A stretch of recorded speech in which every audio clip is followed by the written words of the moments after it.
today? Good. I'm happy you're all here. So I was asked if I would come talk to you guys. I don't have the clicker. Thank you. All right. So I was asked if I would talk to you today about, I'm a software developer, and I work at this company in Grand Rapids called CQL. And that's how I came to be here today. I was asked if I would talk to you. I'm going to come up here where I can see my stuff. So I was asked to talk to you about how I got from being an 8th grader that loved puppies to being this software developer at a company in Grand Rapids. And I have this really cool story that I've shared with a lot of people about how I had particular interests when I was in 8th grade, how those led to things that I had studied in high school and in college, and ultimately to the career that I have. And along that way, I had some really cool experiences, and I met some really great people that helped get me to where I am today. And that's a good story. I love sharing it, but it's really the rainbows and butterflies version of my story, right? And we all know that things aren't always easy, and they're not always straightforward. So I wanted to tell you that version of the story today, the one where I wasn't always sure of myself. I had a lot of doubts along the way, and people that maybe should have supported me in what I was trying to accomplish didn't always support me. You guys want to hear that version today? Okay, thank you. So in 8th grade, this was back when we had dial-up internet at home. So it was really slow and clunky and horrible. So one day my dad comes home and he's got a couple of boxes, and there's a modem and a router, and he sets them on the kitchen table and he says, "Aubrey, I want you to take this equipment and figure out how to get our home computer using DSL internet, because that was the cool new thing. You could be on the internet and talk on the phone at the same time. It was revolutionary, right? So you could talk to your friend on the phone, and you could be on instant messenger sending messages to other people. It was great. But before I could do that, I had to figure out how to get stuff like this to work. And I had never seen any of this before, because it was all brand new to have this at home back then. So I opened up the boxes and I take everything out and I look through the instruction manuals, and then I start plugging stuff together, and lights are flashing, but there's no internet on the computer. So I'm like, well, I didn't do something right. So I go back and look through the instructions again, try to troubleshoot what I did wrong, and I still didn't get the internet to work on the computer. So I called up the customer support for these products, and I said, hey, this is what is going on. And they walked me through some troubleshooting steps, and at the end of the day, we had working DSL internet on the computer. And I was like, well, hey, this is cool. I just used these pieces of technology to accomplish a goal, and now me and my whole family can benefit from that. And I was pretty proud that I went from not knowing anything about any of this yesterday, and now today I did something, I accomplished something with it. So I felt great about that. So then after 8th grade, I'm looking through the curriculum guide for high school, trying to figure out what my electives are going to be. And one of the options was a computer networking course. And I said, hey, I did this little home network at home, and I thought that was pretty cool. I want to take the computer networking course and see what else there is out there to learn about this. So I signed up for the class, and it actually wasn't just a 1-year-long class, it was a 3-year-long program. And at the end of that program, I was able to earn a Microsoft certification in this stuff. So it was really cool. I was so excited about it.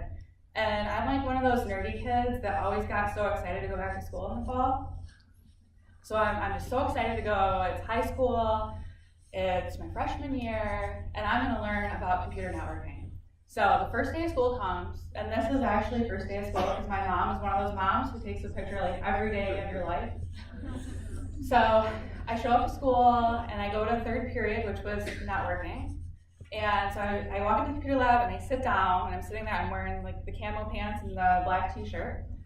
And as class starts, I'm looking around at everybody else in the room, and I realize that every single other person in that room is a boy. I was the only girl in the class. And a lot of people think that that's weird, that maybe it's intimidating or scary to be in the room where you're the only girl. But for me, I was so excited about what I might learn in that class, about what else was out there with computers and networking and technology, that it never mattered to me that I was the only girl in there. And then throughout that program, the 3 years of being in those courses with those boys, they became my friends. So I would sit with them at lunch and I would eat French fries dipped in the nacho cheese sauce, and we would get together on weekends and play computer games together. And so they were really my core group of friends. Like I was friends with everybody, but I would spend a lot of time with them. But then every few months, they would kind of tease me a little bit, and they would say things like, Aubrey isn't a girl. Aubrey's good at computers, so she must not be a girl. And that hurt, because it's like, you can be good at whatever you want to be good at, and that doesn't change who you are as a person. Like you can be, you can be a woman, you can be a man, you can be whatever race or religion or whatever it is that you are, you can be, and be good at whatever else it is that you want to be good at. So when they would say those things, I would be kind of mad. I would feel kind of ashamed, feel like I wasn't good enough, and I'd be like, I'm going to ignore you guys. I'm not going to sit with you at lunch because you're making me feel bad right now. So I would ignore them, but then I'd always go back to them and start sitting with them again, and we'd hang out because they were my friends. And even though they said these things that hurt, like they didn't really mean anything bad by it, right? And I never really fully understood what that they had meant by that until just a couple of months ago. One of my friends, and now like we're 30-some years old, we're 15 years after this incident, these boys saying this stuff to me in high school.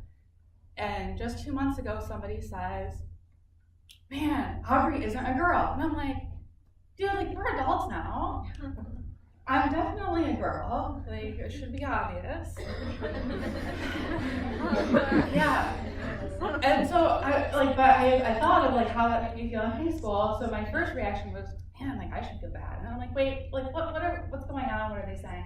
So I thought about it, and I realized that what was said by those boys in high school wasn't at all what they had meant. So what they had meant was, Aubrey's really good at computers, and that makes her unique. What they meant to say was, we are really glad we have a friend like Aubrey that's smart and understands computers in the way that we do. And it took me 15 years to realize that that's what my friends were trying to say. So anyways, moving past that, towards the end of high school, I met with my guidance counselor to talk about what I wanted to study, what career I wanted to go into, and what college I wanted to attend. So I went into her office and I sat down and I said, look, I want to be a software developer. I want to work with code. I am very passionate about computers and creating things with technology. This is for me. And the best place to do this in Michigan is Michigan Tech. Like, this is what I want to do. Yes, Michigan Tech. So she looks at me and she gets real serious and she goes, now Aubrey, Michigan Tech, like that's really far away. That's 11 hours away from your family. That's up in the Upper Peninsula. Their winters are crazy. There's all this snow like up to here. She's like, and the school, like it's mostly boys at that school. They don't have a lot of girls up there. So you probably should find somewhere closer to home that's got more girls and you'll fit in. And computer science is really hard. Like I don't know that you want to do computer science either, because it's hard and it's challenging and there's no girls that do that either. So here I am and I'm like, this is what I want. I know this is what I want. And this woman who I felt was supposed to be guiding me in my career wasn't. She was basically saying, don't do what you want because other people don't do that and it's going to be hard, so find something easier. And I said, no thanks. I'm going to go to Michigan Tech and I'm going to be a computer nerd. So I did. That is me working on a robot in one of the computer labs at Michigan Tech. And I absolutely loved it up there. It was an amazing experience. I learned a ton. And then my last semester, I was enrolled in a bunch of advanced classes that were very hard. And they had a lot of assignments that were big assignments, and they were all due around the same time, so there was a lot of different stressful things that I was trying to juggle to finish up my final semester in college. And I remember that semester I would be reading the assignment that the professor had given, and I'm like, man, I have no idea what they're asking me to do here. Like, I'm reading this English on this paper, but it doesn't make sense. Or if I knew what they were asking, like, I don't know how to do that with code. Or if I think I know, I write some code and it doesn't work. And I was getting frustrated, I was getting stressed out, and I started to doubt myself and my abilities.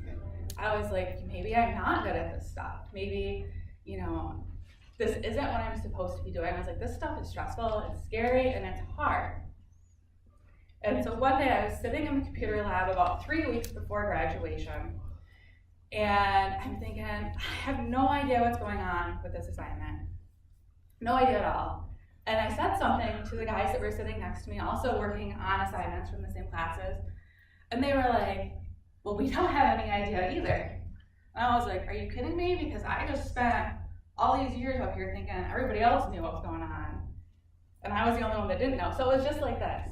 So it says, all these people really seem to have it together, and I still have no idea what's going on. And that's exactly how I felt up until 3 weeks before graduation. So it was pretty enlightening to realize that nobody has any idea what's going on.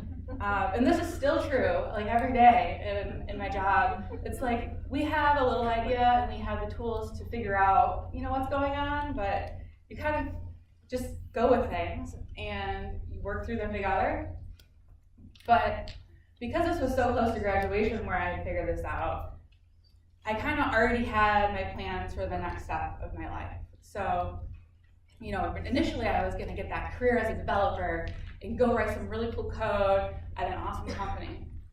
But because I was so concerned about my ability to perform, my ability to be perfect, I said, I could go be a developer, but that's going to be scary, it's going to be risky, it might be stressful, and I might not be any good at it. And I was terrified. So I said, here, what the next slide is. Yeah, we'll go with it. So I said, instead of going to get this job as a developer that I had wanted for years and years, I said, I'm going to go to graduate school and get a degree that will complement my degree in computer science, but will allow me to do something safer, something that is less risky for me, something that I am more comfortable doing.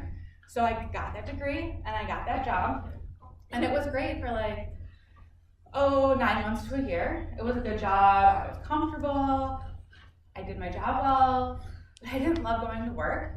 I didn't love the work that I was doing, and I didn't feel fulfilled showing up to work and working on this stuff every day. And Grace Hopper, she is a pioneer of the software industry, and she has this quote where she says, a ship in port is safe, but that's not what ships were built for. And that's exactly where I was with that safe job and that safe degree, is I was in port. I was safe, but I wasn't out there taking risks, and I wasn't out there doing what I was built for. And I just didn't feel great about myself because of that. So after I watched all these, I was working in an office with developers, so I was watching people do that thing that I wanted to do every day, day in and day out. So finally I said, that's it. I've had enough of playing it safe. I need to go out there and take that risk and do this job. And maybe I won't be good at it. Maybe I'll try it and I'll fail. Maybe I'll try it and I'll be just horrible, and I'll get fired. And I was like, that would be embarrassing. I don't want that to happen. But I can't just sit here for the next 30 years doing something that I'm not passionate about.